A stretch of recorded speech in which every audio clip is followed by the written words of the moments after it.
ہوں، یہ بتائیں آپ کے پاس سب سے زیادہ قیمتی چیز کیا ہے جو آپ دوسروں کو دیتے ہیں؟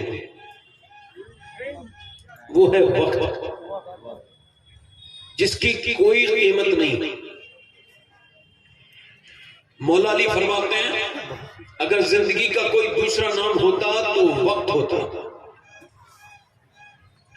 اور واصف علی واصف فرماتے ہیں جو وقت کو برباد کر رہا ہے ایک دن وقت اسے برباد کر کے چھوڑے گا۔ ایک آدمی دلی میں ہسپتال میں باپ کے مرنے کے بعد ڈاکٹر سے کہہ رہا ہے 20 لاکھ روپے لے لو، میرے باپ سے 10 منٹ بات کرا دو۔ اس نے کہا تیرا باپ مر چکا ہے۔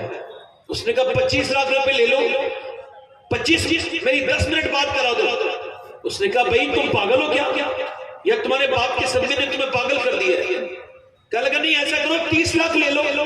اس نے کہا بھائی یہ خدا کا کام ہے، میرا کام نہیں ہے۔ کسی نے پوچھا بھائی تیرا باپ مر گیا تو یہ 10 منٹ کی بات کا مطلب کیا ہے؟ کہنے لگا جیتے جی میرا باپ مجھ سے بات کرنا چاہتا تھا، مگر میں اتنا بڑا بے پرواہ اور نافرمان تھا کہ اپنے باپ سے بات نہ کر سکا۔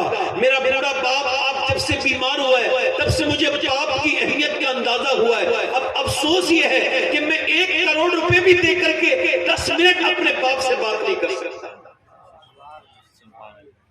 وقت کی اہمیت کا عالم یہ ہے کہ ہم قریب قریب موت کے روز چلے جاتے ہیں۔ مولا علی فرماتے ہیں یہ جو تم سانسیں لیتے ہو یہ سانسیں نہیں ہیں، یہ موت کی طرف بڑھتے ہوئے قدم ہے۔ جب تک آپ یہ سمجھ کے تقریر نہیں سنیں گے نا کہ یہ آپ کی زندگی کی آخری تقریر ہے، اور جب تک میں یہ سمجھ کے تقریر نہیں کروں گا کہ یہ میری زندگی کی آخری تقریر ہے تو نہ آپ کو کوئی نفع پہنچے گا نہ مجھے کوئی نفع پہنچے گا،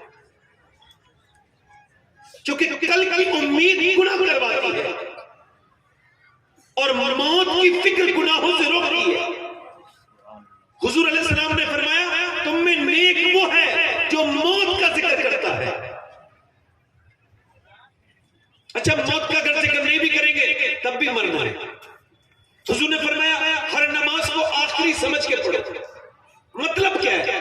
سری سختی جنید بغدادی کے پیر وہ کہتے ہیں جنید بغدادی میرے بیٹے، یہ کون جنید بغدادی؟ غوث العظم کے مشائخ میں ان کا نام ہے۔ حضرت جنید بغدادی سے کہتے ہیں سری سختی بیٹے میں نماز جب پڑھتا ہوں جنید تو نیت کرتا ہوں، تو نیت کرنے سے پہلے میں تصور کرتا ہوں کہ جیسے کعبے کو دیکھ رہا ہوں، تو کہتے ہیں چونکہ میں بوڑھا ہو چکا ہوں اور اب میں جب بوڑھا تصور کرتا ہوں تو مجھے اللہ کے فضل سے کعبہ میری آنکھوں کے سامنے آ جاتا ہے۔ کہتے ہیں دوسرا میرا تصور یہ ہوتا ہے نماز کی حالت میں کہ میں حالت نماز میں پل صراط کے اوپر کھڑے ہو کے نماز پڑھ رہا ہوں، نیچے جہنم میں ہو سکتا ہے کہ کٹ کے نیچے کو گر جاؤں۔ اور تیسرا میں یہ خیال کرتا ہوں کہ جب میں نے سجدے میں سر رکھا ہے تو میرے اوپر اسرائیل کھڑے ہیں، ہو سکتا ہے جیسے ہی میں اپنا سر اوپر اٹھاؤں گا میری روح نکال لی جائے گی۔ پھر میں یہ کہتا ہوں میرے مالک، ہو سکتا ہے عصر کے بعد کہتا ہوں میرے مالک ہو سکتا ہے مغرب نہ مل پائے، پھر یہ کہتا ہوں کہ مالک میں عشاء کے بعد کہتا ہوں ہو سکتا ہے کہ رب مجھے فجر نہ مل پائے۔ کتنے ایسے تھے جو فجر سے نماز مغرب کی فجر سے عصر کی ظہر کی نماز نہیں پڑھ پائے، کچھ ظہر سے عصر کی نماز نہیں پڑھ پائے، تو پھر میں کہتا ہوں میرے مالک کمزور انسان ہوں، ہو سکتا ہے آخری میرا سجدہ ہو، اس کو قبول کر لے۔ کہتے پھر میں کانپتا ہوں اور روتا ہوں اور سجدے میں رونے لگتا ہوں، اس کے باوجود مجھے یہ خیال نہیں کہ میری نماز قبول ہوتی ہے کہ نہیں ہوتی ہے۔ حضرت امام غزالی حدیث لے کر کے آئے ہیں، وہ کہتے ہیں کہ حضور نے استنجا فرمایا اور نبی پاک کو وضو کرنا تھا۔ اچھا جو 12-13 قدم دور پانی تھا، کہتے ہیں حضور نے وہی تیمم کر لیا۔ تیمم ہوتا ہے مٹی سے، اور تیمم تب ہوتا ہے جب پانی نہیں ہوتا ہے، اور جب پانی موجود ہو تو تیمم نہیں ہو سکتا۔ حضرت عباس کہتے ہیں میں نے عرض کیا یا رسول اللہ یہ پانی تو 12-13 قدم دور ہے، آپ نے یہ تیمم کیوں کر لیا؟ تو آپ صلی اللہ علیہ وسلم کی آنکھوں میں آنسو آ گئے، فرمایا میرے چچا مجھے وہاں تک پہنچنے کی امید نہیں ہے کہ کیا پتا میں 15 قدم چل پاؤں گا کہ نہیں چل پاؤں گا، تو میں نے تیمم اس وجہ سے کر لیا کہ میں اپنے رب کی بارگاہ میں بے وضو حاضر نہیں ہونا چاہتا۔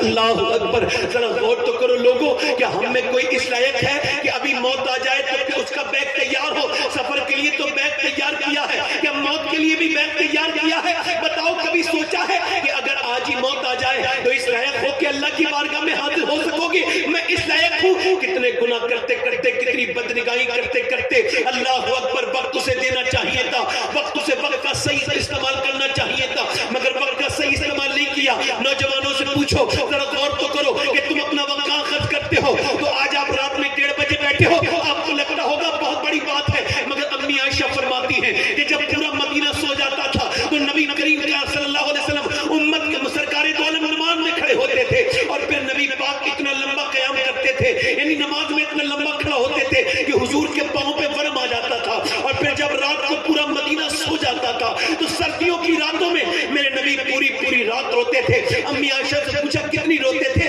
فرماتی حضور کی آنکھیں سوج جاتی تھی. میرا امام کہتا ہے آنکھیں رو رو کے سجانے والے.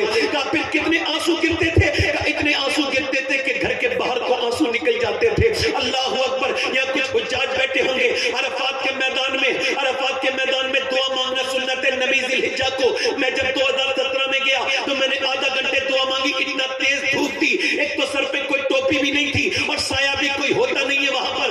امیاں بغیر ٹوپی کے بعد دعا مانگی. آدھا گھنٹے میں احرام کی حالت میں میرے ہوش خراب ہو گئے. دھوپ کی تپش سے پھر میں خیمے میں آ گیا, اور پھر 2019 میں جب دوسرا حج کرنے گیا تو پھر میں نے دعا مانگنا شروع کی. 45 منٹ کھڑا رہا. 45 منٹ کے بعد کئی لوگ بے ہوش ہو گئے. ہم خیمے میں آئے تو گرمی کے مارے برا حال تھا, اندر اے سی تھا, اور اے سی کے بعد اللہ اکبر اندر ٹھنڈے شربت رکھے تھے. مگر پھر ایک حدیث یاد آئی. حضرت ابو ہریرہ کہتے ہیں کہ آخری حج کے موقع پر عرفات کے میدان میں میرے نبی پاک نے دعا مانگنا شروع کی تھی. اور کیسے دعا مانگتے تھے؟ میرے نبی نے دونوں ہاتھ اٹھا کے اور دھوپ کے عالم میں تپتی ہوئی دھوپ میں چلاتی ہوئی دھوپ میں میرے نبی نے دعا مانگنا شروع کی ہے, اور امت کے لیے دعا شروع کر دی میرے حضور نے. اور دعا مانگتے مانگتے 1 گھنٹہ ہو گیا. حضور نے دونوں ہاتھ سینے سے لگا لیے, اور لگانے کے بعد حضور سسکنے لگے. پھر 2 گھنٹے 3 گھنٹے نہیں 4 گھنٹے نہیں, لگاتار 6 گھنٹے حضور امت کے غم میں روتے رہے. کہتے رہے مالک میری امت تو بستے 6 گھنٹے لگاتار دھوپ میں کھڑے ہو کر جس نبی نے آپ صلی اللہ علیہ وسلم نے جنہیں ہم لوگوں کے لیے دعا مانگی ہے. کبھی تو یہ سوچ کے لرز جایا کر انسان کہ تو حضور کو بعد میں یاد کرتا ہے, حضور تجھے پہلے یاد کرتے ہیں. ذرا سوچ تو میرے بھائی کہ تو نے سب کو ٹائم دیا, کبھی تو نے نبی کو بھی ٹائم دیا. نوجوان یہ بتا کہ تیری زندگی کے کتنے گھنٹے یوٹیوب میں خرچ ہو گئے, اور کتنے گھنٹے تیرے انسٹاگرام میں خرچ ہو گئے, اور کتنے تیرے فیس بک میں خرچ ہو گئے. کیا بات ہے نوجوان یہ بتا, کیا بات ہے کہ تو فیس بک کو 4 گھنٹے چلا لیتا ہے مگر تجھے کوئی بور نہیں ہوتا, تجھے تکلیف نہیں ہوتی, تیرا دل نہیں گھبراتا. کیا وجہ ہے کہ تو انسٹاگرام بھی دیکھ لیتا ہے, کیا وجہ ہے کہ تو یوٹیوب پر فلم بھی دیکھ لیتا ہے 3 گھنٹے, مگر تو 10 منٹ نماز نہیں پڑھ سکتا. کبھی تو نے یوٹیوب کھولنے سے پہلے یہ سوچا کہ اس نبی پر میں 100 مرتبہ درود پڑھ لوں جس نے راتوں رات میرے لیے دعائیں مانگی ہے, جس نے غار حرا میں پتھر پہ سر رکھ کے میرے لیے دعا مانگی ہے. مگر آج وقت کو برباد کیا جا رہا ہے قائم میں, فیس بک میں, انسٹاگرام میں, یوٹیوب میں. ڈاٹا فری ہے تو کیا زندگی بھی فری ہے؟ کیا کیا جا رہا ہے ذرا غور تو کرے. کیا لگایا جا رہا ہے؟ مسلمان لڑکے لگا رہے ہیں کیا اسٹیٹس کا مطلب ہوتا ہے حالات, اور مسلمان لڑکوں کے حالات اتنے خراب ہو گئے کہ لڑکیاں آتے کپڑوں میں ناچنے والی لڑکیاں مسلمان لڑکوں کے موبائل پہ, اور مسلمان یہ بتانا چاہتا ہے کل تک میرے حالات ٹھیک تھے, آج میرے حالات یہ ہیں کہ میرے موبائل پہ لڑکیاں ناچ رہی ہیں, مسلمان لڑکیاں اپنے اسٹیٹس لگا رہی ہیں. استغفر اللہ معاذ اللہ. مجھے بتائیں اسٹیٹس کیوں لگایا جاتا ہے؟ امیہ جس لڑکی کا نام فاطمہ ہے, جس لڑکی کا نام عائشہ ہے, جس لڑکی کا نام خدیجہ ہے, جس لڑکی کا نام رابعہ ہے, وہ اپنی تصویر لگاتی ہے یوٹیوب پر, وہ اپنی تصویر لگاتی ہے فیس بک پر, وہ اپنے فالوور بڑھانے کے لیے تصویر لگاتی ہے. نیند پر ہے نا, آتی ہے موبائل کے سامنے کہتی ہے فیس بک پہ یا انسٹاگرام پہ میرے فالوور بڑھ جائیں. میں ان تمام لڑکیوں سے گزارش کرتا ہوں جنہوں نے عائشہ اور فاطمہ اور خدیجہ نام رکھ کے یہ بدتمیزی شروع کی ہے, ان سے گزارش ہے یا تو اپنا نام بدلے یا اپنا کردار بدلے. ایک کام کرے, یا تو اپنا نام بدلے یا اپنا کردار بدلے. اور ایک گزارش اور کرنا چاہتا ہوں نوجوانوں, یہ کیا بھیک سی مانگتے ہو؟ مجھے لائک کر دو, مجھے سبسکرائب کر دو, مجھے لائک کر دو, میرے بٹن دبا دو. یہ کیا بدتمیزی کرتے ہو؟ پہلے مسلمان اللہ کے سامنے اسٹیٹس لگاتا تھا. یاد رکھ, اگر پوری دنیا لائک کرے گی پھر بھی کوئی فرق نہیں پڑے گا. اگر ایک لائک میرے رب نے کر دیا تو دنیا بھی کامیاب ہو جائے گی, آخرت بھی کامیاب ہو جائے گی. مگر آج کسی کو فکر نہیں موت کی, اور سب موت کی طرف بڑھ رہے ہیں. آپ کہاں وقت خرچ کر رہے ہیں اپنا؟ یہ جو ہے نا، یہ جیت جائے گا، یہ میرا لیڈر ہے، یہ جیت جائے گا، یہ میرا لیڈر ہے، یہ فلاں نیتا میرا لیڈر ہے. جو قوم اپنے لیڈروں کو بھلا کر دوسری قوم کے لوگوں کو اپنا لیڈر مانتی ہے، اسے برباد ہونے سے کوئی نہیں بچا سکتا. یہ میرا قائد ہے، یہ میرا نیتا ہے، یہ میرا رہنما ہے. مجھے بتاؤ کوئی ایسا رہنما ہے جس کا دامن تھام کے تم ختم کھا سکو؟ اس نے کوئی گھوٹالا نہیں کیا، اس نے کوئی بے ایمانی نہیں کی، اس نے کوئی برا کام نہیں کیا، پھر تم کیوں نے اپنا رہنما مانگتے ہو؟ تمہارے پاس رہنما نہیں ہے کیا؟ تمہارا دنیا میں ایک ایسا رہنما گزرا ہے جس نے 10 سال حکومت کی، 10 سال میں اس نے 1060 شہر فتح کیے. یعنی اس کے دور حکومت میں 3 دن کے اندر ایک شہر فتح ہوتا تھا، اور اس نے 10 سال کے اندر 4000 مساجد تعمیر کروائی. یعنی اس کے دور حکومت میں روز 3 مسجدیں بن کے تیار ہوتی تھی. ایک کربٹ لی تو کیسر کو برباد کر دیا، دوسری کربٹ لی تو کسرا کو برباد کر دیا. اس کے بارے میں کھڑے ہو کر مائیکل ہارٹ نے کہا تھا کہ مجھے کہنے نہیں دیا جائے امریکہ کے اندر اگر دنیا میں 1 سال عمر اور زندہ رہ جاتا تو پوری دنیا میں سوائے اسلام کے اور کچھ نہیں ہو. جس کا رہنما نہ ہو وہ دوسروں کو اپنا رہنما بنائے. بھول گئے اپنی تاریخ کو؟ ذرا بولو، دیکھو رات ہو گئی ہے، بول کے سنو. اگر آپ بولو گے نہیں، واصف علی واصف فرماتے ہیں سننے والوں کے کان بولنے والے کی زبان کو تیز کرتے ہیں. رات کا 1 تو وقت ہے، میں نے تقریر تو شروع کر دی ہے، اب آپ نے سن کے بتانا ہے. میں حضرت عمر کی بات کرتا ہوں، وہ عمر جس کے آداب پہ شہدا سخر، اس خدا دوست حضرت پہ لاکھوں سلام. ہندوستان جب آزاد ہوا تو گاندھی جی منبر سیاست پہ چڑھے، اور چڑھنے کے بعد بولے اگر میں تمہیں یہ کہوں کہ کسی دیوی دیوتا کو اپنے کردار میں رکھو تو تم برباد ہو جاؤ گے. میں کسی دیوی دیوتا کا نام نہیں لوں گا. اگر ہندوستان کو آگے لے جانا ہے تو اپنے سامنے عمر کا کردار رکھنا.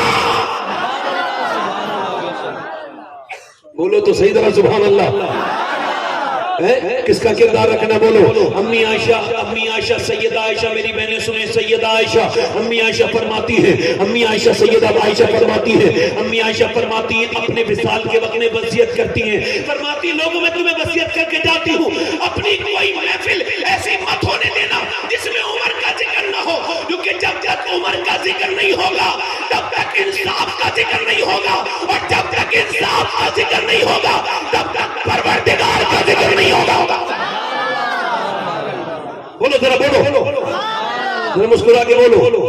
آدھی دنیا کا بادشاہ عمر، ذرا بولو تو سبحان اللہ. آدھی دنیا کا بادشاہ عمر، آدھی دنیا کا بادشاہ عمر. میاں ذرا غور تو کرو، کون آدھی دنیا کا بادشاہ؟ وہ عمر. آج تھوڑی سی طاقت آ جائے تو انسان بھول جاتا ہے. عمر کے بارے میں آدھی دنیا کا 22 لاکھ مربع میل کا حاکم، مگر عمر کو صرف جو ہے وہ آپ 22 لاکھ مربع میل کا حاکم کہو گے تو عمر کا حق نہیں ادا ہو سکتا. عمر فاروق اعظم رضی اللہ تعالیٰ عنہ وہ ہے جن کے بارے میں صوفیہ لکھتے ہیں، عمر علماء لکھتے ہیں عمر وہ ہے جس کی اللہ نے حکومت آگ پہ بھی عطا فرمائی. بولو سبحان اللہ. آگ پر جس کی حکومت، مٹی پر جس کی حکومت. ذرا مائک ٹھیک کر سکتے ہیں تھوڑا سا، ہلکا سا اس کا آواز کی گونج کم کر کے نا، آواز تھوڑی بڑی ہے. ذرا زور سے بولو. ٹیبل بنائے، ہلکا سا ٹیبل. وہ عمر جس کے آدھا پہ شہدہ صدر. بولو بولو سبحان اللہ. مسکرا کے بولو سبحان اللہ. میں کہوں عمر کو آدھی دنیا کا حاکم کہو گے تو عمر کا حق نہیں ادا ہوگا. صوفیہ نے لکھا ہے عمر آدھی دنیا کا تو حاکم تھا ہی، بلکہ اللہ نے عمر کو مٹی پر بھی حکومت دی تھی. ذرا بولو سبحان اللہ. مٹی پر بھی حکومت دی تھی، آگ پر بھی حکومت دی تھی. آگ پر اور ہوا پر عمر کو حکومت، پانی پر مٹی کو عمر کو حکومت. یعنی مٹی پر حکومت، پانی پر حکومت، آگ پر حکومت. میاں عمر وہ تھے. ایک مرتبہ منبر پہ تشریف رکھتے ہیں، ایک صاحب آئے، آ کر کے کہنے لگے حضور آتش فشاں پہاڑ پھٹ چکا ہے، اس کے اندر سے لاوا نکل رہا ہے اور آگ شہر کی طرف کو آ رہی ہے. اگر آگ کو نہ روکا گیا تو شہر کے اندر آگ آ جائے گی، آپ دعا فرمائیں. اس زمانے میں فائر بریگیڈ کا سسٹم نہیں تھا. حضرت عمر نے فرمایا 1 منٹ ٹھہرو. آپ نے جو ہے وہ اپنی چادر دی اور فرمایا لو میری چادر لے کر کے جاؤ اور آگ کو پیچھے کر دینا. وہ آدمی جاتا ہے اور جا کر کے تمیم داری نام کے وہ آدمی کہتے ہیں، وہ صاحب کہتے ہیں کہ میں نے سوچا کہ آگ آگ تو جلا دیتی ہے چادر کو، مگر پھر بھی عمر نے کہا تھا تو میں نے آگ کی طرف ان کی چادر بڑھائی. کہتے مگر جیسے چادر بڑھائی نا تو جیسے ڈنڈے کو دیکھ کر کے جانور بھاگتا ہے ویسے ہی عمر کی چادر کو دیکھ کر کے آگ پیچھے بھاگ رہی تھی اور دنیا کو یہ بتا رہی تھی کہ اگر عمر کی چادر دنیا کی آگ سے بچا سکتی ہے تو عمر کے لال کی چادر جہنم کی آگ سے بچا سکتی ہے.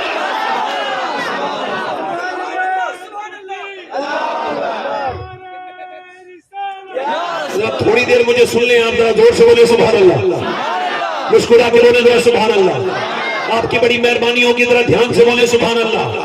دیکھیے میری عادت ہے میں نعت شریف بھی پڑھتا ہوں یہ تقریر شروع کرنے سے پہلے، مگر آج حالات کے تحت میری طبیعت نے گوارا نہ کیا، مگر حضرت عمر کا ذکر کر رہا ہوں، یہ سن لو ذرا زور سے بولے سبحان اللہ. وہ عمر جس کی عادت پہ شہدا سکے، ذرا بولو سبحان اللہ. عمر کون ہے میاں؟ عمر نے میاں آگ پر عمر کی حکومت. اب ذرا کر ایک مرتبہ مدینے میں زلزلہ آیا. جب زلزلہ آیا تو زمین ہلنے لگی.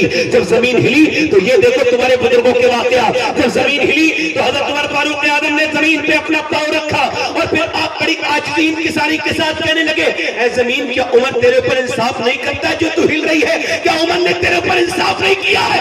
اتنا کہنا تھا زمین ٹھہر گئی. 1400 برس ہو گئے پوری دنیا میں زلزلہ آیا مگر مدینے میں آج تک زلزلہ نہیں آیا.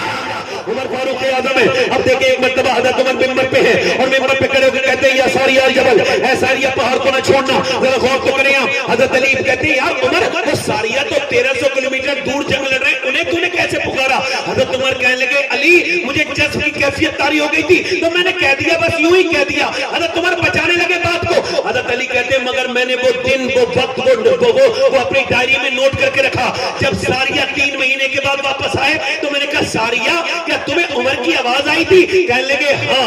اگر امیر المومنین کی آواز نہ آتی نا تو پیچھے سے لشکر حملہ کر دیتا، سارا لشکر جو شہید ہو جاتا اور ہمیں شکست ہو جاتی. مولا علی بولے سنو اللہ نے عمر کو ہوا پر بھی حکومت عطا فرمائی ہے. عمر کو ذرا زور سے بولو، عمر کو ہواؤں پر ذرا زور سے بولو سبحان اللہ. عمر کو ہواؤں پر حکومت عطا فرمائی ہے. ذرا غور تو کریں آپ. اب دیکھ رہ گئے پانی. اب ذرا غور کریں آپ، پانی کی بات رہ گئی. اب میاں یہ دریا نیل جو ہے نا، دریا نیل سوکھ گیا اور جب دریا نیل سوکھ جاتا تھا تو ایک لڑکی ڈالی جاتی تھی بھیٹ کے طور پر، تب وہ دریا نیل چلتا تھا. مسلمانوں کی حکومت ہو گئی. انہوں نے کہا ہم لڑکی کو نہیں ڈالنے دیں گے. کہا لڑکی کو نہیں ڈالنے دیں گے. کہا تو پھر لڑکی یہ دریا کیسے بہے گا؟ کہ دریا ایسے بہے گا ہم حضرت عمر کو خط لکھتے ہیں. حضرت عمر کو خط لکھا گیا. حضرت عمر نے کہا نہیں اب وہاں اسلام کی حکومت ہے، اب کوئی لڑکی دفن نہیں کی جائے گی. کہا پھر اب کیا کیا جائے؟ حضرت عمر نے کہا کاغذ لے کر کے آؤ. کاغذ آیا. عمر نے لکھا یہ بسم اللہ الرحمن الرحیم، یہ خط عمر بن خطاب کی طرف سے دریائے نیل کے لیے ہے. اور تم نے انسانوں کو خط لکھتا دیکھا ہوگا مگر جو دریاؤں کو خط لکھ دے اس کے بعد پیچھے پورے پیچھے والا بندہ بولے ذرا زور سے بولے سبحان اللہ. جن لوگوں کے سمجھ میں آ رہا اچھا لگ رہا ہے دونوں ہاتھ اٹھا کے بولو لبیک یا رسول اللہ. ذرا غور تو کریں. عمر فاروق اعظم کا حال یہ ہے کہ میاں مٹی پہ پاؤں رکھتے تو زلزلہ جاتا رہے. جب عمر کے قدم کا یہ حال ہے تو آمنہ کے لال کے قدم کا عالم کیا ہوگا جب ان کے قدم بڑھتے تیرے شان زمانہ کی جھولی محتاج کا جب یہ عالم ہے مختار کا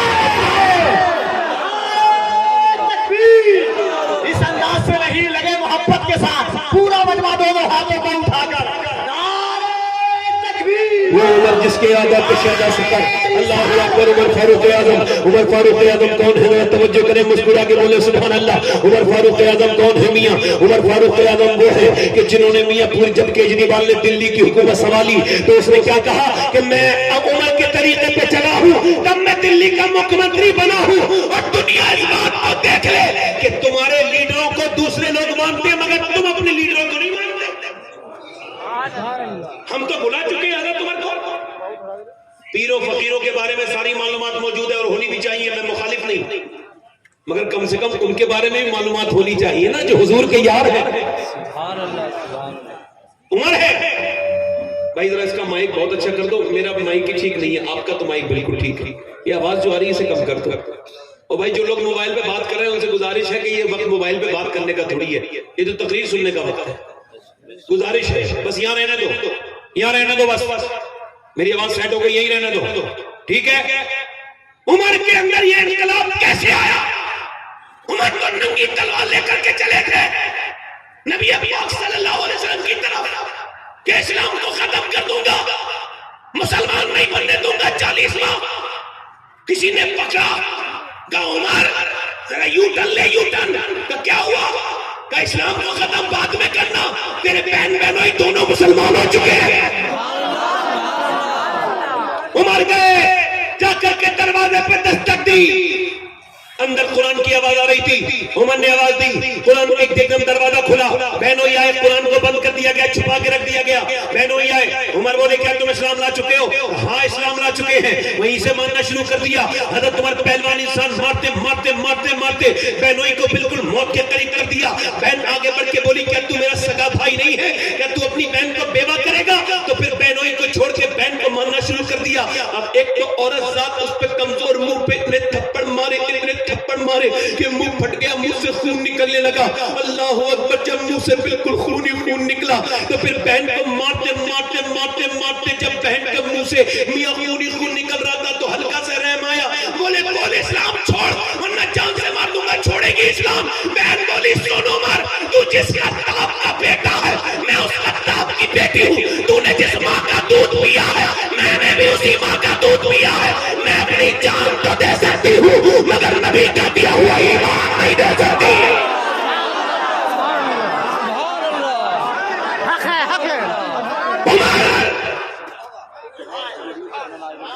عمر کہنے لگے ارے تم پہ کون سا جادو چل گیا ہے جو ڈرتا ہی نہیں؟ توجہ, بہن بولی وہ مصطفیٰ کا جادو ہے, وہ اللہ کی محبت کا رنگ ہے, وہ حضور کا رنگ ہے. کہنے لگے وہ قرآن سنا مجھے دکھا, جس قرآن کو پڑھ کے تو مسلمان ہوئی ہے. تو بہن بولی تو ناپاک ہے, اور ناپاک کے ہاتھ میں قرآن نہیں دیا جاتا. ناپاک کے ہاتھ میں قرآن بھائی سنیں, اور بھائی میرے سن, اب تیرے گھر کی بیٹی بہن نے قرآن پڑھنا بند کر دیا. اب دیکھا جا رہا ہے سیریل, یہ جتنے کھڑے ہو کے پیشاب کرتے ہیں لڑکے, یہ جتنے پینٹ پہن کر کے ڈانس کرتے ہیں, یہ جتنے بھی یہ بے غیرت بے شرم ہیں, ان کی ماں سے قسم لے کے پوچھو کہ جب یہ پیٹ میں تھے تو انہوں نے ضرور فلمیں دیکھی ہوں گی. ایسے ہی کوئی نہیں بگڑتا, بہت لمبا پروسیس ہے بگڑنے میں. ماں جو کرتی ہے اس کا اثر بیٹے پر پڑتا ہے. یہ دلی کے قریب ایک جگہ پانی پر, وہاں ایک حضرت امام اعظم ابو حنیفہ کی اولاد ہے, ان کا نام ہے شرف الدین بو علی شاہ قلندر. بولو ذرا بولو, بولو تو صحیح. شرف الدین بو علی شاہ قلندر پیدا ہوئے. پیدا ہونے کے بعد انہوں نے لگے 1 دن روئے, 2 دن روئے, 3 دن روئے, 4 دن روئے, 5 دن روئے, 6 دن روئے, 7 دن روئے, 8 دن روئے, 1 ہفتے لگاتار نہیں روئے بلکہ 1 مہینے روئے. کئی ڈاکٹر کئی حکیم دکھائے مگر کئی حکیم کو دکھایا مگر ٹھیک نہ ہو سکے. حضرت بہاؤالدین زکریا ملتانی کے داماد فخر الدین گزر کے جا رہے تھے اپنے مریدوں کے ساتھ. انہوں نے کہا یہ بچہ رو نہیں رہا ہے, اللہ کی حمد بیان کر رہا ہے. اللہ کی حمد بیان کر رہا ہے. کہاں؟ کہا 1 منٹ ٹھہرو, 1 منٹ ٹھہرو. آپ نے آواز دی, اس گھر میں کوئی ہے؟ ان کے والد نکل کے آئے, کہنے لگے آپ کا بیٹا اللہ کا ولی ہے. کہا یہ ولی ہے, 1 مہینے سے نہ تو سویا ہے نہ اس نے سونے دیا ہے, لگاتار رو رہا ہے. کہا میرے پاس لے کر کے آؤ, ذرا میرے پاس لے کر کے آؤ. بچے کو دے دیا گیا. جب بچے کو دے دیا گیا نا تو انہوں نے ایک کان میں کچھ پڑھا, دوسرے میں کچھ پڑھا, بچہ خاموش ہو گیا. وہ کہنے لگے آپ نے میرے بیٹے کے کان میں کیا پڑھ کے پھونک دیا؟ بڑے بڑے ڈاکٹروں سے ٹھیک نہیں ہوا. کہا یہ بتاؤ کیا اس کی ماں قرآن کی حافظہ ہے؟ کہا ہاں. کہا تو سنو, جب یہ اپنی ماں کے پیٹ میں تھا تو اس نے اتنا قرآن پڑھا, اتنا قرآن پڑھا, اتنا قرآن پڑھا, اتنا قرآن پڑھا کہ اس بچے کو اٹھتے بیٹھتے چلتے پھرتے کھاتے پیتے جیسا جیسا قرآن پڑھتی گئی ماں اتنا قرآن پڑھا کہ اس کی روح کی غذا اللہ کا کلام بن گیا. اس کی روح کی غذا اللہ کا کلام بن گیا. گیا. امام غزالی نے لکھا ہے کہ جب میری بہنیں سنے, امام غزالی لکھا ہے جب عورت پریگننٹ موومنٹ میں ہوتی ہے, یعنی وہ حالت گربھ اوستھا میں ہوتی ہے, حالت حمل میں ہوتی ہے, اور اس وقت میں جب وہ سجدہ کرتی ہے پیٹ میں اس کے بچہ ہوتا ہے, اور جب وہ رو کے کہتی ہے میرے مالک ہو سکتا ہے اس بچے کی پیدائش میں میرا انتقال تک ہو جائے, میں کتنی تکلیف اٹھا کے اپنے پیٹ میں بچہ رکھ رہی ہوں, مگر تجھ سے گزارش یہی ہے میرے مالک جب یہ میرا بچہ پیدا ہو تو بیٹا میرا بنے بندہ تیرا بن جائے, اسے نیک بنانا. اس وقت میں دعا ضرور قبول ہوتی ہے. میڈیکل سائنس کہتا ہے ماں جو کھاتی ہے, ماں جو بولتی ہے, اس کا اثر ماں بچے پر پڑتا ہے. مگر یہ تو آج بتا رہے ہیں, مگر ہمارے بزرگوں کے واقعات پہلے سے ہیں. حضرت علی شاہ قلندر کے سامنے کھڑے ہو کے فخر الدین بولے اس کی ماں نے اتنا قرآن پڑھا, اس کی روح کی غذا قرآن بن گیا. جب یہ بچہ پیدا ہوا ماں گندگی میں چلی گئی, اس نے قرآن پڑھنا بند کر دیا, لہذا ایسے قرآن کی بھوک لگی تھی, میں نے ایک کان میں ایک آیت پڑھی, دوسرے میں دوسری آیت پڑھی, بچہ خاموش ہو گیا. توجہ کرو, جس کی ماں سے پیٹ کے پیٹ میں قرآن سنا ہے اس کا بیٹا میاں, اس کا بیٹا پوری دنیا کو قرآن کے مطلب سمجھاتا ہے, اور جس کی جو ماں اپنے بیٹے کو پیٹ میں قرآن سنا ہے اس کا بیٹا شیخ عبد القادر جیلانی پوری دنیا کو قرآن کے مطلب اور مقصد سمجھاتا ہے. اب عورتیں تو نہیں کر رہی بھائی, اب عورتیں تو نہیں کر رہی, ان کے اندر تو نہیں ہے وہ وقت, انہیں وقت ہی نہیں ہے. لوگوں کو بھی بعض وقت نہیں ہے, مردوں کے پاس بھی وقت نہیں ہے کہ اپنے بچوں کو عاشق رسول بنائے. کہاں عورتوں کے پاس وقت رہا, اب تو فیشن کے لیے وقت ہے. گھر میں رہیں گی تو فٹیچر کپڑے پہن کے رہیں گی. جی جی بالکل بھائی توجہ ہے کہ نہیں ہے؟ جی گھر میں رہیں گی تو فٹیچر کپڑے پہن کے رہیں گی, جب کہیں جائیں گی پارٹی واٹی میں تو پھر بالکل جو ہے وہ میک اپ کر کے تیار ہو کے. حالات فرماتے عورت کو چاہیے کہ جب وہ اپنے مرد کے آنے کا ٹائم ہو, شام کا وقت ہو, مرد آنے والا ہو, اسے چاہیے اچھے کپڑے پہنے, اچھا لباس پہنے, اچھے سے رہے. فرماتے ہیں اعلیٰ حضرت کہ جب وہ اپنے آدمی کو دکھانے کے لیے میک اپ کرتی ہے, جتنی مرتبہ دیکھتی ہے آئینہ اتنے ہی صدقے کا ثواب عطا فرماتا ہے اللہ اسے اتنے ہی صدقے کا ثواب عطا فرماتا ہے. مگر عورت تو اور منہ بنا لیتی ہے آدمی کے آنے کے ٹائم پہ, جی بالکل, کچھ عورتوں کو چھوڑ بالکل, جی جی وسیم بریلوی کہتے ہیں تھکے ہارے پرندے جب بسیرے کو لوٹے تو سلیقے مند شاخوں کا لچک جانا ضروری ہے. عورت کو چاہیے کہ لچک کے استقبال کرے, مگر جب وہ شادی میں جائے گی بے پردہ تو ساری حدیں پار کر کے جسم سے ٹائٹ لباس پہن کر جاتی ہے, اسے یہ سمجھ نہیں آتا. اور اعلیٰ حضرت فرماتے جو عورت بے پردہ گھر سے نکلی اس پہ اللہ کی لعنت. اور لعنت کو ہلکا سمجھتے ہوں گے نا لوگ. سرکار غوث العظم ارشاد فرماتے ہیں, سرکار غوث العظم ارشاد فرماتے ہیں, حدیث قدسی بیان کرتے فرماتے ہیں اللہ نے فرمایا اے میرے محبوب جب میں کسی پہ لعنت بھیجتا ہوں تو اس کی 7 نسلوں تک اس کا اثر رہتا ہے. سبحان اللہ. کتنی نسلوں تک؟ جب میں کسی پہ لعنت بھیجتا ہوں تو اس کا اثر 7 نسلوں تک رہتا ہے. توبہ توبہ, کتنی لعنتیں آتی ہیں, کتنی براتوں میں بے پردہ عورتیں ہیں, کتنی لعنتیں. عرض کی میرے آقا نے میرے رب جب تو لعنت بھیجتا ہے تو 7 نسلوں تک جاتا ہے, اور جب تو رحمت بھیجتا ہے تو رب نے فرمایا میرے محبوب میری لعنت کی تو حد ہے مگر میری رحمت کی کوئی حد نہیں ہے. سبحان اللہ. بے شک بولو تو صحیح, ذرا بولو تو صحیح, سبحان اللہ, مسکرا کے بولو. مگر عورت بے پردہ جا رہی ہے. میری بہن اس بات کو نہیں سمجھ پائی کہ تجھے یہ سیدہ خاتون جنت کی زندگی کو تجھے دیکھنا چاہیے تھا کہ نبی کی بیٹی بھوکی ہے, پیاسی ہے, نبی پاک کی بیٹی. مگر آج کی عورتوں کو یہ کون سمجھائے کہ دیکھو تمہارے لیے اسلام نے کیسے بدلا ہے, تو تمہارے لیے اسلام نے اپنے 5 قانونوں کو بدل دیا. دیکھو مرد جب نماز پڑھتا ہے تو اس کے لیے حکم ہے یہاں تک ہاتھ لے کر کے جائے اور نیت باندھے, اور عورت کے لیے حکم کیا یہیں تک ہاتھ لے کر کے جائے, اوپر ہاتھ نہ اٹھائے, چونکہ اللہ نہیں چاہتا کہ اس کی بے پردگی ہونے کو. یہ قانون بدلا نہیں بدلا, عورت کے جسم کی بناوٹ کے حساب سے یہ قانون بدلا نہیں بدلا. اب جو عورتیں اپنے جسم کی نمائش کرتی ہیں انہیں توبہ کرنی چاہیے, انہیں سوچنا چاہیے کہ تمہارے بچے پر کیا اس کا اثر پڑے گا. میری بہن میری بیٹی یاد رکھ, جب تک ماں باپ نیک نہیں ہوں گے بچہ نیک نہیں ہو سکتا. جب باپ نیک ہوتا ہے ماں نیک ہوتی ہے تب بچے کے اندر نیکی کا اثر پڑتا ہے. یاد رکھیں اس بات کو, ذرا غور کریں. دلی ہے اور دلی میں ایک ماں ہے, میری بہنیں سنیں, یہ جو بے پردہ گھومتی ہے ان سے انہیں بتا رہا ہوں. ایک میری بہنیں سنیں, رات کا وقت ہے, دلی ہے اور دلی میں ایک بچہ اٹھ گیا, اس نے اپنی ماں کو روتے ہوئے دیکھا دیکھا امیاں ماں رو رہی ہے اور بچہ 8 سال کا قریب چلا گیا اور جا کر کے بولا امی آپ رو کیوں رہی تھی؟ ماں نے سلام پھیرنے کے بعد کہا بیٹے تم اٹھ گئے؟ کہاں؟ کہا میں اس وجہ سے رو رہی تھی ابھی میرے ہاتھ میں کیڑا چڑھ گیا۔ کہا پھر؟ کہا جب کیڑا چڑھا تو میں نے سوچا کہ کچھ دنوں کے بعد میرا انتقال ہو جائے گا اور انتقال کے بعد مجھے قبر میں رکھا جائے گا اور مجھے نیچے کے اوپر تختے لگائے جائیں گے، تختے لگانے کے بعد نیچے قبر میں ڈک دی جاؤں گی، اندھیری قبر ہوگی پر کیڑے آئیں گے، کوئی کیڑا میری ناک میں چڑھے گا، کوئی میرے منہ میں چڑھے گا۔ میرے بیٹے میں عورت ذات ہوں، میں قبر کے کیڑوں کو کیسے برداشت کر پاؤں گی؟ بیٹا آگے جڑ کے بولا میری ماں تو میری ماں بڑی ہے، میں تو بہت چھوٹا ہوں، میں مر گیا تو کیا ہوگا؟ میں مر گیا تو کیا ہوگا؟ ماں بولی بیٹے پھر سجدہ کر، اللہ قبر کے عذاب سے بچائے گا۔ بیٹا جب سجدے میں گیا تو ماں بھی سجدے میں چلی گئی اور رو کے بولی میرے مالک یہاں تک لانا میرا کام تھا، یہاں سے آگے تیرا کام ہے۔ اے میرے پروردگار میرے بیٹے کو قبول کر لے، میں یتیم، میرا بیٹا یتیم ہے، میں بیوہ عورت ہوں، میرے بیٹے کو اپنی بارگاہ میں قبول کر لے۔ کبھی اپنے بچوں کے ساتھ نماز پڑھا کرو، کبھی سجدے میں جایا کرو بچوں کے ساتھ، دیکھو عجیب لطف ملے گا تمہیں۔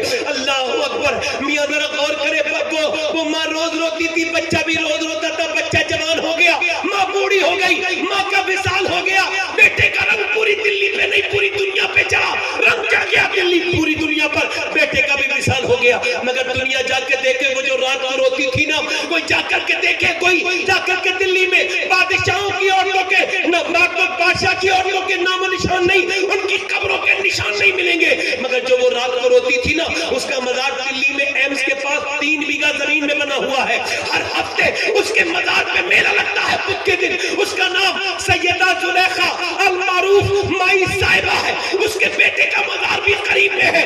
دلی میں بادشاہوں کی قبروں کے نشان تو نہیں ہے، مگر اس کے بیٹے کے مزار پہ روز میلہ لگتا ہے، اس کے بیٹے کا نام نظام الدین محبوب الہی ہے۔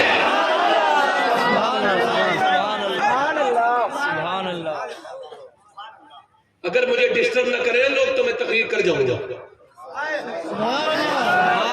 توجہ ہے کہ نہیں؟ توجہ ہے کہ نہیں؟ ماؤں کو چاہیے، انہیں چاہیے کہ جو بے پردہ، ادھر دیکھیں میاں میں آپ کو بتاؤں عشق کہاں سے شروع ہوتا ہے؟ عشق گھر سے شروع ہوتا ہے۔ کہاں سے شروع ہوتا ہے؟ گھر سے۔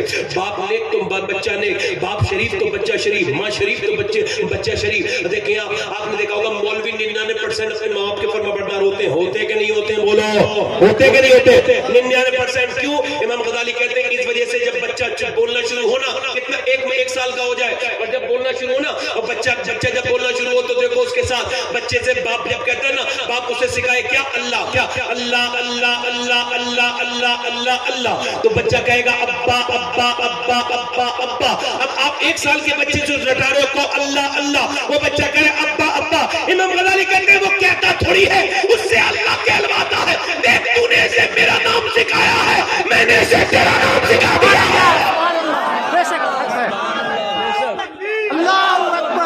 بچہ نیک ہے میاں، اگر ماں باپ عاشق ہے تو بچہ بھی عاشق ہے۔ بریلی ہے، بریلی میں سوداگران ہے، سوداگران میں 6 سال کا بچہ ہے اور 6 سال کا بچہ اپنے باپ سے کہہ رہا ہے، اب باپ قریب آئے تو 6 سال کا بچہ اپنے باپ سے بولا مقدس بچہ، خوبصورت بچہ، ہونہار بچہ، لائق بچہ۔ وہ کیا کہہ رہے ہیں اپنے باپ سے؟ اے میرے ابا یہ بتاؤ کہ بغداد شریف کدھر ہے؟ تو باپ نے بچے کو گود میں اٹھایا، کہا کیوں بیٹے بغداد کے بارے میں کیوں پوچھ رہے ہو؟ کہنے لگے ابا جدھر بغداد پڑتا ہے میں ادھر پاؤں کر کے سونا نہیں چاہتا، میں ادھر تھوکنا نہیں چاہتا جدھر میرے غوث اعظم کا روزہ ہے، میں ادھر پیٹ کر کے بیٹھنا بھی نہیں چاہتا جدھر میرے غوث اعظم کا روزہ ہے۔ باپ نے اپنے بچے کو گود میں اٹھایا اور اٹھانے کے بعد بولا یا اللہ تیرا شکر ہے جو تو نے میرے بچے کو عاشق کے غوث اعظم بنا دیا، میرا اتنا چھوٹا بچہ ایسا عاشق بن گیا غوث اعظم کا۔ جب کوئی بچہ بڑا ہوا اسی کا نام امام احمد رضا خان فاضل بریلوی تھا، اسی نے کہا تھا سر بھلا کوئی کیا جانے کہ ہے کیسا تیرا، اولیاء ملتے ہیں آنکھیں وہ ہے کلوہ تیرا، مصطفیٰ کے تنے پہ سایہ کا سایہ دیکھا، جس نے دیکھا میری جان جلوہ زیبا تیرا، تجھ سے در سے سک سے ہے مجھ کو نسبت، میری گردن میں بھی ہے دور کا دورہ تیرا، اس نشانی کے جو سگ ہے نہیں مارے جاتے، حشر تک میرے گلے میں رہے پٹا تیرا۔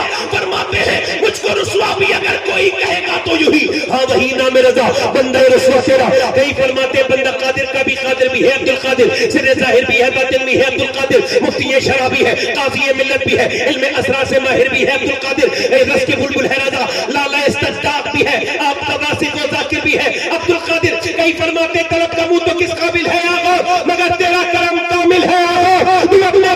صدیق اکبر غنی و حیدر و عادل ہے آقا، اور جو کرنو سیر میں عارف نہ پائے وہ تیری پہلی ہی منزل ہے آقا، صحابیت ہوئی پھر تابعیت، بس آگے قادری منزل ہے آقا، فرماتے ہیں جسے ڈھونڈے نہ پائے چاہ والے وہ پھر مانگے تجھے حاصل ہے آقا، اور تنے بے سایہ ذل کبریا ہے تو اس بے سایہ ذل کا ذل ہے آقا، کہا تو نے جو مانگو گے ملے گا، رضا تجھ سے تیرا سائل ہے آقا۔ کسی نے پوچھا ہے بریلی والے 1000 کتابیں کیسے لکھ دی اتنی کم مدت میں، کھانا پینا اٹھنا بیٹھنا سب کچھ تھا، آپ نے فرمایا میں نے نہیں لکھی، یا پھر کس نے لکھی ہے؟ کیا فرماتے ہیں مجھے ذات القادر نے دست عبد القادر میں یوں تھما دیا ہے، چوں قلم در دست کاتب، چوں قلم در دست کاتب، کہتے ہیں غوث پاک لکھتے تھے اللہ اکبر اور میں لکھتا، غوث پاک بتاتے تھے اور میں لکھتا جاتا تھا، میں تو غوث اعظم کے ہاتھ کا قلم ہوں، میاں کتنا ذکر کیا۔ کسی نے پوچھا بریلی والے یہ بتا کیا کیا ہے غوث اعظم کا؟ تو کہنے لگے تیری چڑیا ہے، تیرا دانا پانی، تیرا میلہ، تیری محفل ہے آقا۔ میاں فرماتے ہیں کہ جو تیری یاد سے ظاہر ہے آقا، جو ذکر اللہ سے قافل ہے آقا۔ اتنا ذکر کیا بریلی والے نے، اتنا ذکر کیا، اللہ کی رحمتیں جوش میں آئی، کہا کیا چاہیے احمد رضا؟ تو احمد رضا کیا بولا؟ مجھے غوث اعظم چاہیے، مجھے غوث اعظم چاہیے۔ اللہ کی رحمتوں نے آواز دی احمد رضا سن، اب سن، بچہ تو تیرے یہاں پر پیدا ہوگا، مگر تو نے اتنا ذکر کیا ہے میرے عبد القادر کا کہ اب بچہ تو تیرے یہاں پیدا ہوگا مگر شکل تیری نہیں ہوگی، شکل میرے عبد القادر کی ہوگی۔ جب اعلیٰ حضرت کے بچہ پیدا ہوا اسی کا نام ہم شبیہ غوث اعظم مفتی اعظم، اسی نے کہا تھا یہ آنکھیں یہ سر ہے، یہ دل یہ جگر ہے، جہاں چاہو رکھو قدم غوث اعظم۔ یہ بریلی نہیں ہے، بریلی تو بغداد کا محلہ ہے، بریلی تو بغداد کے کوچے ہیں، بریلی تو بغداد کی گلیوں کا نام ہے۔ بریلی والوں نے کیا کہا پوری زندگی؟ قادری کر، قادری رکھ، قادریوں میں اتھا، قدر عبد القادر قدرت ماں کے واسطے۔ ابھی کچھ دنوں پہلے بریلی سے جب ایک جنازہ نکلا تو اس جنازے کی شان کو دیکھ کر، اس کے رنگ کو دیکھ کر، اس کے ڈنگ کو دیکھ کر، اس کی ہیبت اور اس کے جلال، اس کے رتبے کو دیکھ کر کے لوگوں نے یہ نہیں کہا اعلیٰ حضرت کا بیٹا جا رہا ہے، کسی نے یہ نہیں کہا مفتی اعظم کا نواسا جا رہا ہے، جس نے بھی دیکھا یہی کہا اختر قادری خلد میں چل گیا، خلد اللہ قادری نے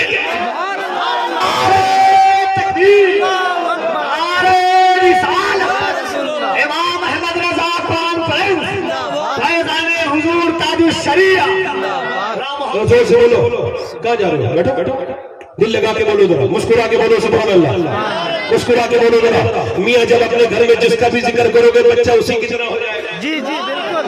گھر میں اگر ناچنے والوں کا ذکر ہوگا تو بچہ ناچنے والا ہوگا، اور گھر میں اگر غوث اعظم کا ذکر ہوگا تو بچہ غوث اعظم کا دیوانہ ہوگا۔ ذرا زور سے بولو سبحان اللہ، مسکرا کے بولو۔ اب ذرا غور کرو، عمر فاروق اعظم کی بہن، بولو سبحان اللہ، ذرا بولو تو سبحان اللہ۔ عمر فاروق اعظم کی بہن نے کہا اے عمر وہ کتاب بغیر وضو نہیں چھو جا سکتی، تم ناپاک ہو۔ عمر کہنے لگے چل مجھے پاک کرا۔ عمر کی بہن ہاتھوں پہ پانی ڈالنے لگی اور پانی ڈالتے وقت کہتی تھی میرے مالک تو بہتر جانتا ہے کتنا مجھے اس نے مجھے مارا ہے، میرے منہ سے خون نکل رہا ہے، میاں لوتھڑے نکل رہے ہیں، پٹکے کھائی ہے میں بہن نے، مگر گرتے گرتے کہتی ہے میرے مالک اس کے ہاتھ میں دھو رہی ہوں، اس کے ہاتھ دھونا میرا کام ہے، دل دھونا یہ تیرا کام ہے، میرے مالک دل دھونا تیرا کام ہے۔ میاں بہن نے جب میاں ایک دن پہلے حضور نے دعا کی تھی کیا عمر بن حشام کو یا عمر بن خطاب کو، ان دونوں میں سے ایک کو ایمان کی توفیق عطا فرما، اجابت کا صحرا، عنایت کا جوڑا دلہن بن کے نکلی دعائے محمد میرے نبی پاک کے غلاموں سنو۔ عمر کے ہاتھ کو دھلایا، دل دھل گیا، عمر بولے میں کلمہ پڑھ کے مسلمان ہو جاؤں گا۔ اقبال کہتا ہے میری بہن تجھے پتا ہے کہ تیرا قرآن پڑھنا کیوں ضروری ہے؟ کیونکہ جب تو مدینے میں قرآن پڑھتی ہے فاطمہ بنت محمد بن کے تو تیرا بیٹا کربلا میں نیزے پہ کر کے قرآن پڑھ دیتا ہے، اور جب تو مکے میں قرآن پڑھتی ہے فاطمہ بنت خطاب بن کر تو تیرا بھائی عمر پوری دنیا کو قرآن کا مطلب سمجھا دیتا ہے۔ بولو ذرا، بولو تو صحیح سبحان اللہ، مسکرا کے بولو سبحان اللہ۔ شیخ الاسلام خواجہ قمر الدین سیالوی فرماتے ہیں عمر میں اور باقی صحابہ میں یہ فرق ہے کہ باقی صحابہ حضور کے مرید ہیں اور عمر میرے نبی کی مراد ہے۔ ارے جب مانگنے والے مصطفیٰ اور عطا کرنے والا خدا ہو تو پھر عمر نہیں ملے گا تو کون ملے گا؟ عمر کو حضور نے مانگا ہے، ذرا زور دو، ہاتھ زور بولنا ہی سبحان اللہ۔ اعلیٰ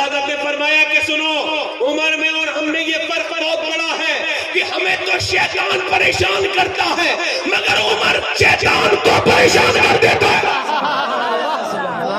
عمر کے ذکر سے شیطان، دیکھو اگر کسی کا دل نہیں لگ رہا ہو تو ہو سکتا ہے اس کے دل میں شیطان بیٹھا ہو. ذرا مسکرا کے بولے سبحان اللہ. میں عمر کی بات کرنے چلا ہوں. ذرا آپ دلبر شاہی صاحب نے مجھے دعوت دی، میں حاضر ہو گیا، مگر ذرا رات تھوڑی زیادہ ہو گئی ہے تو کنفیوز ہو رہا ہوں. ذرا زور سے بولو ذرا سبحان اللہ. دل لگ رہا ہے کہ نہیں لگ رہا ہے؟ اور بولو یا ختم کر دوں؟ بتاؤ. اور بولو یا ختم کر دوں؟ مسکرا کے بولو ذرا. کتنے لوگ سننا چاہتے ہیں؟ ذرا مسکرا کے بولو سبحان اللہ. ہاں ذرا غور کریں ذرا. عمر کون ہے میاں؟ اب ذرا دیکھیں ذرا سا ایم ایل اے بن جائے، ایم پی بن جائے تو اس کے نخرے دیکھیں آپ نے نخرے. مگر عمر کون ہے؟ آدھی دنیا کا بادشاہ. یہ جو لوگ بات کر رہے ہیں نا بات، انہیں قیامت کے دن حساب دینا ہوگا. دیکھنا اگر یہ حساب نہ دے تو پھر کیا حساب ہے؟ انہیں پتہ رات بہت ہو چکی ہے پھر بھی اپنی چوچے ضرور لڑائیں گے بیٹھ کے. انہیں شرم نہیں آتی اس بات پر کہ کم سے کم آئے ہو تو کوئی انسان نہیں بن سکتے تو کم سے کم خاموش ہی رہو. داد نہیں دے سکتے تو پریشان تو مت کرو نا کسی کو. توجہ ہے کہ نہیں؟ جی جی. غور کریں میری بات پر، توجہ کریں. اب ذرا سا آدمی ذرا سا علم مل جائے نا، ذرا سا مرتبہ ایسے بلاتا ہے ادھر آؤ، یہ ابلیس کا لہجہ ہے، ادھر آؤ، یہ کام کرو، یہ کام کرو. یہ ابلیس والا لہجہ ہے، مومنوں والا لہجہ نہیں ہے. مومنوں والا لہجہ نہیں ہے. مومنوں والا لہجہ. عمر کون ہے میاں؟ عمر آدھی دنیا کے بادشاہ ہیں. تھوڑا اس کا ایک حکم کر سکتے ہیں تو کر دیں.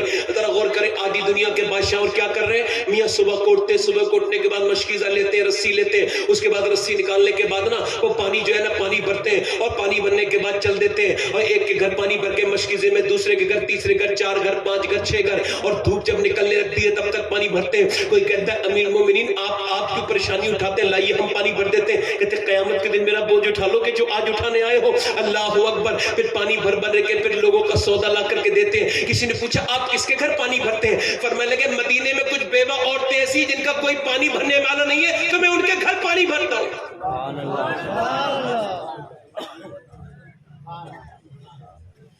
میں ان کے گھر پانی بھرتا ہوں. آپ سودا کس کا لاتے ہیں؟ فرمایا کچھ عورتیں ایسی ہیں جو بیوہ ہیں، اور کچھ عورتیں ایسی ہیں کہ جن کا کوئی شوہر جنگ میں جا چکا ہے، ان کا کوئی سودا لانے والا نہیں ہے، میں ان کے سودے لا کے دیتا ہوں. آج اپنے گھر میں مجال ہے سودا لا دے آدمی، ہمت ہے اس کی سودا لا دے. کہاں اس کے پاس اتنا وقت ہے جو وہ سودا لے کر کے آئے؟ تکبر بڑا ہے اسے تو بھائی، اسے تو غرور بڑا ہے. آپ دیکھتے نہیں پہلے کیسے لوگ تھے بھائی؟ وہ کیسے تھے؟ رخصت ہو گئے دنیا سے، اپنا صلہ بھی لے گئے. کیسے لوگ تھے وہ؟ حضرت عمر فاروق اعظم پھر اس کے بعد مسجد میں جا کے جھاڑو لگاتے ہیں، صفے بچھاتے ہیں. مجال ہے جو کوئی آ کر کے سب بچا دے. مسجد میں آ کے کہتا ہے امام صاحب صف نہیں بچھی، امام صاحب جھاڑو نہیں لگی.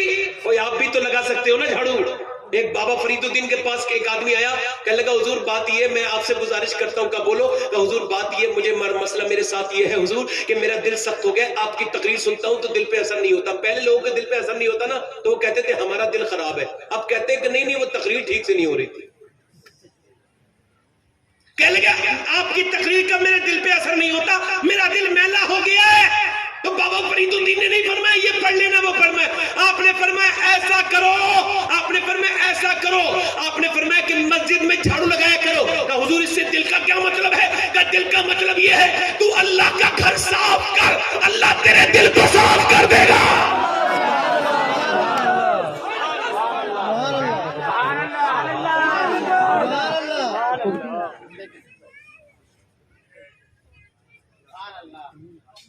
توجہ، کوئی بات نہیں، اللہ دیکھ رہا ہے. میں اپنے اللہ کے حوالے کرتا ہوں، بات آگے بڑھا. میری طرف دیکھیں.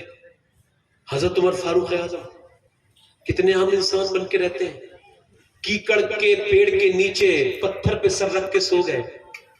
کسی نے دیکھ کے کہا واہ رے عمر انصاف کر کے سویا تو کہاں نیند آ گئی. آج تو لوگ گولیاں کھا کے سونا چاہتے ہیں تو نیند نہیں آ رہی. عمر فاروق اعظم کون؟ راتوں کو جو چوکی داری کرتے ہیں مدینے کی. علماء نے لکھا ہے کہ ایک عورت رو رہی تھی اپنے گھر میں. حضرت عمر اس کے دروازے پہ جاتے بتائیں تم کون ہو؟ گھاٹا لگا ہوا ہے حضرت عمر کے. پر میں دروازہ تو کھول، یہ بتا رو کیوں رہی ہے؟ دروازہ کھولا اور کھولنے کے بعد بولی میں عمر کے لیے کوئی دعائے خیر نہیں کروں گی، میں عمر کو رو رہی ہوں. عمر سے تیرا کیا مطلب؟ عمر کیوں رو رہی ہے؟ کہا میں بیوہ عورت ہوں، میرا بچے نہیں ہیں، میرا آدمی مر چکا ہے، میں 3 دن سے بھوکی ہوں. میں عمر کے لیے اس وجہ سے رو رہی ہوں کہ کچھ دنوں کے بعد مر کے حضور کی جب میں قبر میں جاؤں گی، حضور جلوہ فرما ہوں گے تو حضور سے عرض کروں گی یا رسول اللہ میں 3 دن تک بھوکی رہی تھی عمر کے دور میں، حضور سے شکایت کروں گی. وہ جو آدھی دنیا جس کے نام سے کانپتی نہیں تھی نا، جس کے نام سے بڑے بڑے بادشاہ اور شاہ کانپ جاتے تھے، وہ میاں ایک عورت کی دھمکی سن کے کانپنے لگے، اس کی بات سن کر کے کانپنے لگے. حضرت عمر فاروق اعظم جب کانپے اور کہنے لگے اسے پتا تھوڑی عمر کو کہ وہ تجھے تیرا یہ حال ہے، تو بھوکی ہے، عمر کو اس کی کیا خبر؟ تو وہ عورت بولی جب عمر خبر نہیں رکھ سکتا تو حکومت کیوں کرتا ہے؟ جب خبر نہیں رکھ سکتا تو حکومت کیوں کرتا ہے؟ حضرت عمر آگے بڑھے، بولے ابھی آیا، 1 منٹ ٹھہر جا. گئے، جا کر کے کھانا لے کر گئے، کھانا دیا. وہ عورت بولی سردیوں کے دن تھے، بولی چل پانی بھی ذرا گرم کر دے، نیک آدمی لگتا ہے. حضرت عمر پانی اس کے گھر میں چولہا جلا کے گرم کرنے لگے. وہ گیس تو تھا نہیں، پہلے آپ نے چولہا جلایا پھر پانی. اس نے کہا چل میرے گھر میں ذرا جھاڑو واڑو بھی لگا دے. یہ سارے کام کر کے حضرت عمر فاروق اعظم آگے بڑھے اور آگے بڑھنے کے بعد اس عورت سے بولے، اس نے کھانا کھا لیا نا، تو اس سے بولے چل اب ایسا کر مجھے عمر کو معاف کر دے، عمر کو خبر نہیں تھی تیری.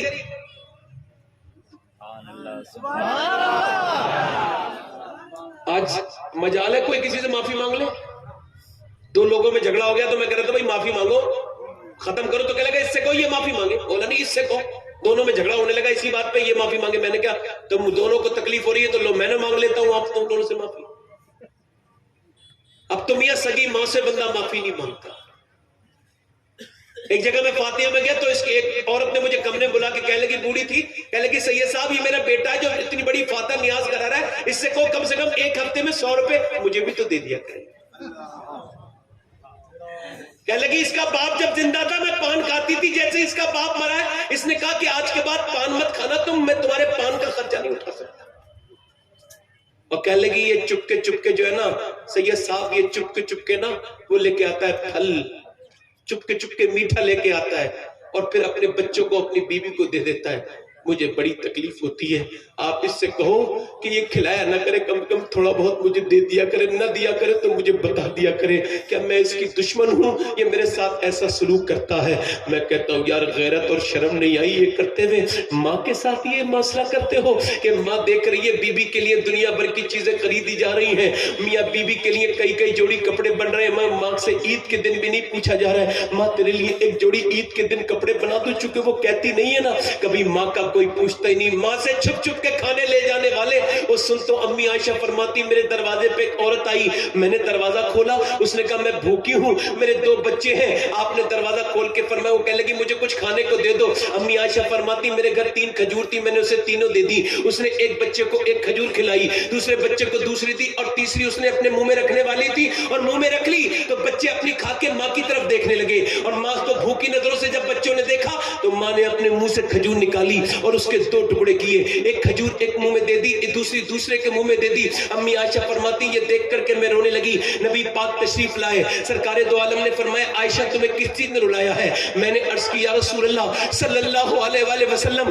میں نے آج ایک ماں کو دیکھا، اس کی ممتا نے مجھے رلا دیا.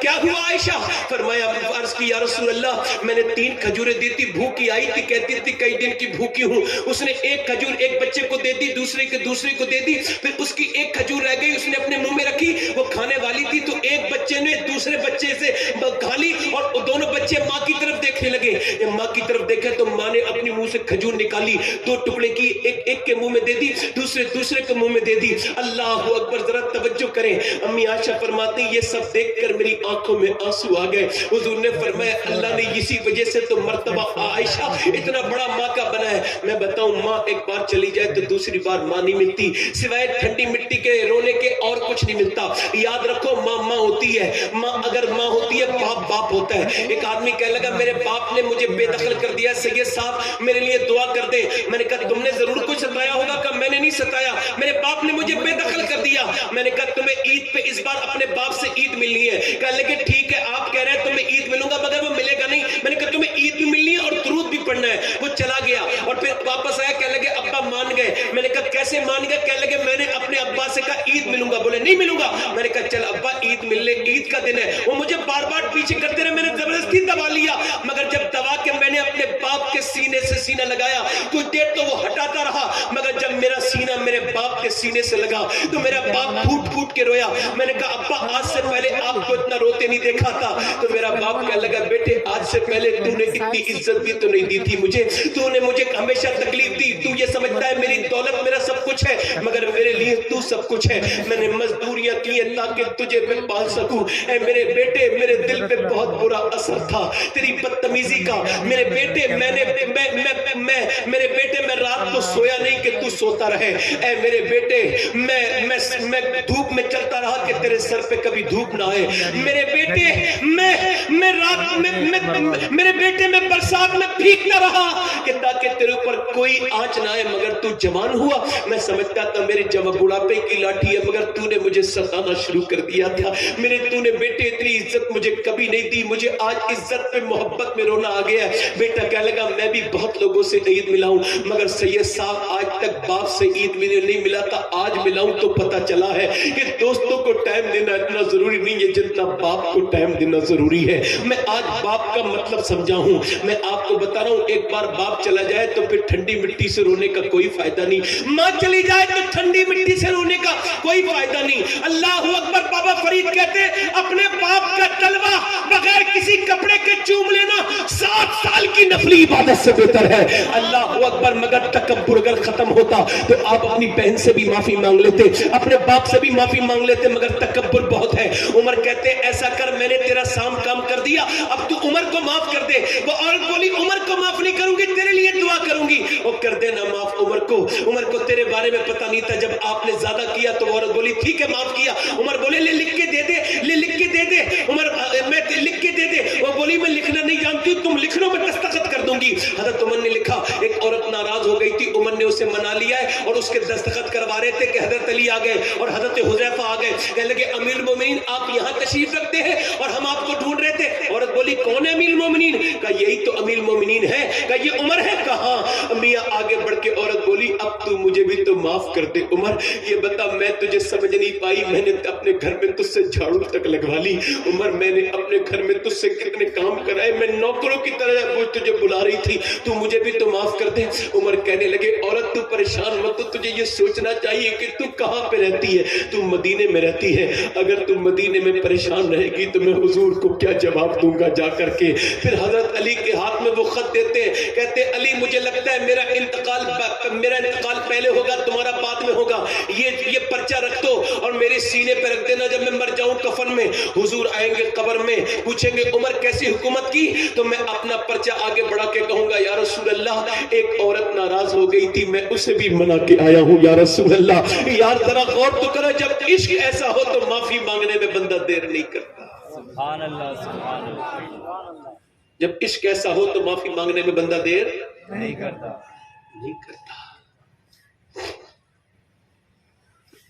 وہ پرچہ, وہ رقعہ, وہ خط حضرت عمر نے اپنے سینے پہ رکھوایا. اللہ.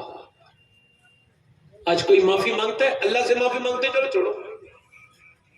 جتنے نوجوان یہاں بیٹھے اتنے یار عمر نے ایسی حکومت کی ہے, تم مرتبہ تو دیکھو, تم مدینہ دیکھنے کے لیے ترستے ہو اور عمر مدینے والے کے برابر میں لیٹا ہے.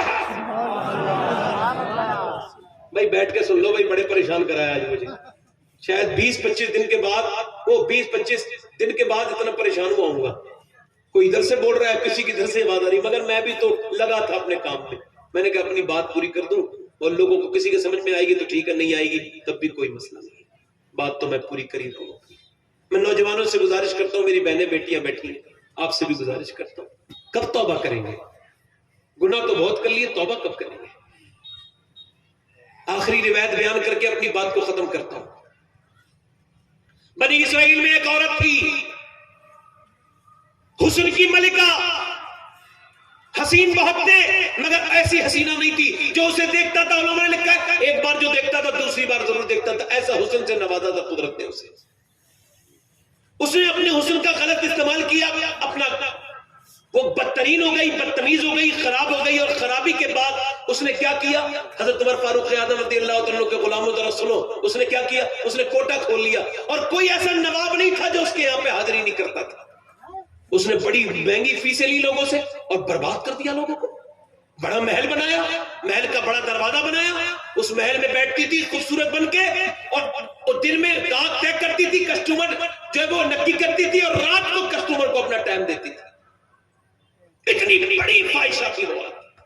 ایک دن ایک نیک آدمی ادھر سے گزر کے جا رہا تھا، تو اس نے اس پہ نظر پڑی نا، تو کہتے ہیں نا نظر نظر ہوتی ہے، جیسی ہی پڑی وہ بھی اپنا دل سنبھال نہیں پایا، حالانکہ تھا تو اللہ کا نیک بندہ، راتوں کی عبادت کرنے والا، مگر نظر کام کر گئی۔ نظر ایسا دل پہ کام کری میاں کہ وہ 1 مہینے تک سجدے میں کہتا تھا اللہ اسے بچا لے نظر سے، مگر نظر دل میں گھس گئی، ہٹائی نہیں دماغ سے اس کا خیال۔ مجھے دل ثانی فرماتے زنا کی شروعات آنکھوں سے ہوتی ہے، آنکھیں دیکھتی ہیں، دل پسند کرتا ہے، اور شرمگاہ اس فعل بد کو کر جاتی ہے۔ اور زنا ایک ایسا عمل ہے، اس کا بدلہ ہے، یہ مکافاتی عمل ہے، جو کرتا ہے اس کی بہن بیٹی سے اس کا بدلہ ہوگا۔ جو زنا کرتا ہے وہ بدترین کام کرتا ہے۔ حدیث میں آتا ہے جب بندہ زنا کرتا ہے ایمان اس کے اندر سے نکل کے باہر